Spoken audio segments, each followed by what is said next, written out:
Bonjour à tous. Avant de commencer, j'aimerais revenir sur la dernière vidéo parue sur la chaîne, à savoir la 4e dimension. Une vidéo qui a eu un succès relatif puisque on a passé les 9400 vues et la chaîne, qui était à environ 50 abonnés à tout casser, est maintenant à un peu plus de 200. Donc bon succès pour un sujet qui finalement reste de niche puisque la 4e dimension aujourd'hui ça parle plus à grand monde, la plupart des gens ne l'ont pas vu ou ne s'en souviennent plus.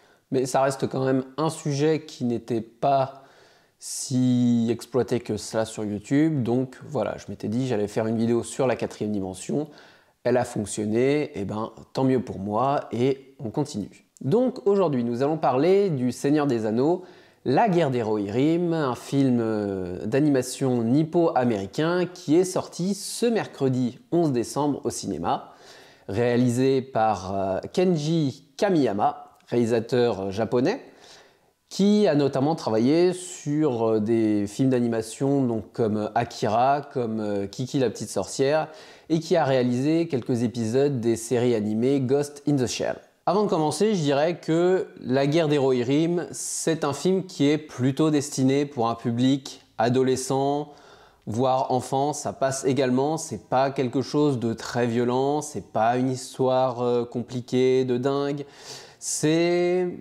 Voilà, c'est un film qui est plutôt gentillet, qui est plutôt tranquille et qui permet de se replonger un petit peu dans l'univers de la Terre du Milieu. Alors je vais présenter un petit peu le synopsis en évitant de spoiler le scénario du film. Donc nous sommes 183 ans avant les événements du Seigneur des Anneaux, les deux tours, donc avant la bataille du gouffre de Helm. On suit l'histoire de Helm Hammerhand, donc en français c'est Helm main marteau ou point de marteau en fonction des traductions, qui est le roi du Rohan. Il dirige le Rohan avec ses deux fils, donc Ama et Aleth, avec son neveu Fréalaf et sa fille Hera, qui sera donc le personnage principal du récit. Un jour, Helm et sa tribu sont confrontés à une bande de ploucs tout droit venus du pays de Dain. Je dis ploucs, mais c'est comme ça, c'est exactement comme ça qu'ils sont reçus par Helm dans le royaume. Et à la tête de cette bande, il y a Freka qui est venu réclamer un mariage arrangé pour son fils Wulf avec la princesse Hera, fille de Helm Hammerhand. Pour le roi Helm, il n'est pas question donc de faire ce mariage avec une tribu de sauvages qui vivent sur les terres d'Isengard. Donc cet événement, ça va conduire à une rivalité entre les deux clans qui nous mènera jusqu'à l'histoire du gouffre de Helm où on va comprendre pourquoi ce lieu se nomme ainsi. Le film se base sur un très court passage dans la trilogie de Peter Jackson. Dans les livres de Tolkien, il est juste fait mention de sa fille pour parler de Hera. Donc en fait, les producteurs et le réalisateur ont fait le choix de développer toute une histoire centrée sur la fille de Helm qui n'est pas prétendante à devenir reine. Donc très rapidement, on est plongé dans l'univers du Seigneur des Anneaux et en particulier dans cette région du Rohan avec les thèmes bien connus de Howard Shore qui a composé pour la trilogie de Peter Jackson. Peter Jackson qui d'ailleurs est producteur exécutif pour le film, donc qui n'a pas eu un rôle prépondérant dans son développement. Le fait de ressortir les thèmes originaux du Seigneur des Anneaux pour accrocher le spectateur, on va dire, c'est plutôt un bon point, c'est de la bonne nostalgie. Par contre, vis-à-vis de l'image, on peut être assez perturbé par le côté animation, combat à la japonaise. On va avoir donc des visages un peu rigides pour une histoire qui se veut tragique et donc ça peut en rebuter certains. Il y a beaucoup de repompes sur le style des Ghibli et le film cherche peut-être un peu trop à vouloir ressembler à de l'animation japonaise des années 80 alors que en fait ça n'a pas beaucoup d'intérêt de faire ça aujourd'hui. Donc voilà, ça peut être un premier blocage si on n'est pas habitué à ce style pour se plonger complètement dans l'histoire. La Guerre des Rohirrim se veut un style plutôt médiéval tout en gardant un côté fantasy bien sûr. On retrouve le lore du Seigneur des Anneaux avec les lieux bien connus, avec des créatures, mais globalement on reste sur un conflit médiéval, donc plutôt une guerre entre deux clans humains, donc ne vous attendez pas à redécouvrir un univers fantastique. Le film, même s'il réinvente pas grand chose, il n'est pas désagréable à regarder, ça se suit plutôt tranquillement je pense, mais on va dire que suite aux Anneaux de pouvoir qui ont extrêmement divisé les fans sur Amazon Prime, la guerre des Rohirrim pourra certes pas réconcilier tout le monde, mais on va dire que c'est plutôt acceptable. Ils ont réussi à faire un petit entre-deux pour retrouver une certaine vibe qui avait été perdue depuis la fin de la trilogie du Seigneur des Anneaux. Comme je l'ai dit tout à l'heure, on n'est clairement pas sur une intrigue très complexe. On a des thèmes qui reviennent, comme ceux de la transmission, du savoir. On a les Rohirrim qui sont un peuple qui souhaite conserver son histoire, ses traditions, protéger son environnement avec la forêt, avec plusieurs animaux type les aigles, avec les chevaux. On a les armes, les armures, les décors du Rohan qui facilitent l'immersion pour se replonger dans le monde du Seigneur des Anneaux dès les premiers instants du film. Au niveau du montage, l'histoire se suit très facilement. Il y a peut-être une partie assez longue avec le gouffre de Helm où c'est très fanservice, c'est beaucoup de déjà-vu, donc ça plaira pas à ceux qui sont venus chercher forcément de la nouveauté. Et donc dans sa globalité, dans sa forme, le film est plutôt correct. C'est vraiment si on va chercher à pointer tel détail que là on va commencer à les accumuler et on va voir qu'effectivement pour ceux qui attendaient quelque chose de vraiment un renouveau pour le Seigneur des Anneaux, qui attendaient peut-être une histoire un peu plus épique, plus de travail sur le côté forcément animation, qui attendaient quelque chose d'un peu plus ancré dans la modernité, oui, ça peut en décevoir pas mal.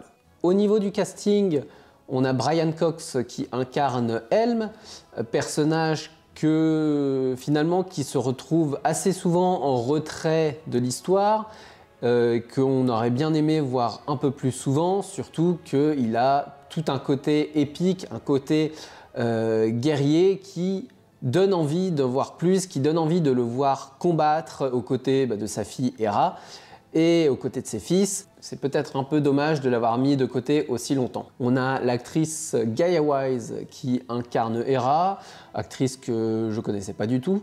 On a Luc Pascalino qui joue le rôle de Wulf, donc le fils de Freka, qui est un acteur qui a tourné dans la série anglaise des Trois Mousquetaires, qui incarne le personnage de D'Artagnan. Et on a Miranda Otto, qui joue le rôle d'Éowyn, et là qui va plutôt incarner la voix d'Éowyn, qui va jouer ce rôle de narratrice qui va nous porter tout au long de l'histoire. Voilà ce que je pouvais dire sur les gros noms, on va dire, du casting.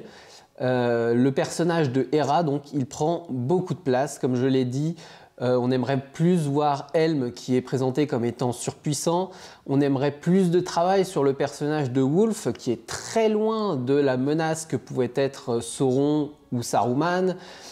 Surtout que Hera, c'est un personnage qui, comme beaucoup trop de personnages féminins en 2024, est écrit très forte. C'est-à-dire qu'on aurait bien aimé qu'elle ait plus de difficultés à parvenir à ses objectifs, et pas juste passer pour un personnage invincible qui va enchaîner les épreuves sans aucune égratignure. Et même finalement, les deux fils de Helm et son neveu ont fait assez rapidement l'impasse sur eux, alors que peut-être ils auraient mérité d'avoir un rôle, on va dire, plus important.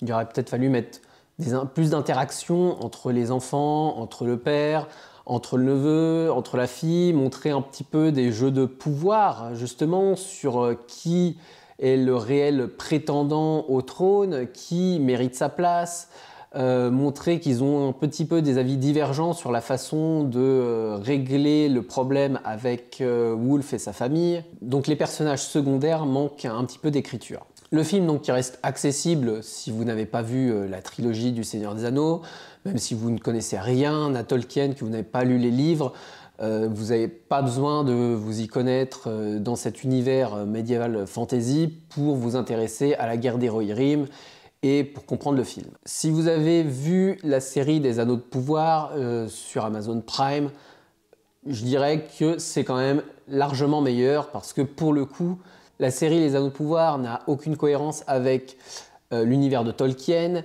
et n'a pas non plus de cohérence avec ce qu'a adapté Peter Jackson dans ses films. Tandis que la guerre des Rohirrim est plutôt, on va dire, en adéquation avec l'univers de Peter Jackson. Comme je l'ai dit, il y a du fanservice, c'était sûr de toute façon, maintenant c'est dans tous les films, dans toutes les séries issues de franchises, on ne peut plus faire l'impasse sur le fanservice, mais ça reste du fanservice, je dirais, d'un niveau acceptable par rapport à d'autres franchises.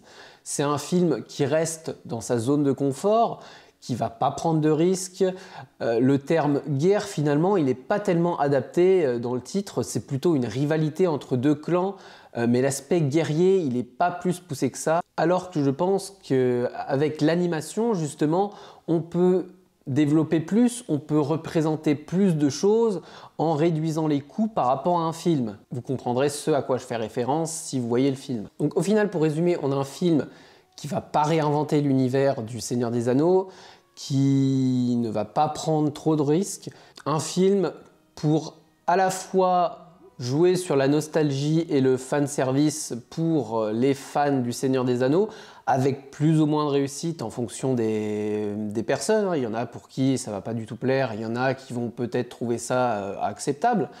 Et peut-être relancer un nouveau souffle et aller chercher de nouveaux fans qui justement n'ont pas connu les films, la trilogie des années 2000, et se plonger dedans suite à la guerre des Rohirrim. C'est terminé donc pour cette vidéo critique qui, comme à chaque fois, j'essaye d'être à la fois concis et de résumer un petit peu ce que j'ai pensé d'un film ou d'une série. Mais on se retrouve très rapidement pour la troisième vidéo du cinéma de propagande, qui là sera une vidéo travaillée comme je l'ai faite pour les deux premières parties, comme je l'ai faite pour la quatrième dimension. Et cette troisième vidéo sera consacrée à l'histoire du cinéma de propagande à Cuba. Voilà pour l'annonce. Merci d'avoir suivi cette vidéo. Abonnez-vous, likez, commentez et je vous dis à la prochaine.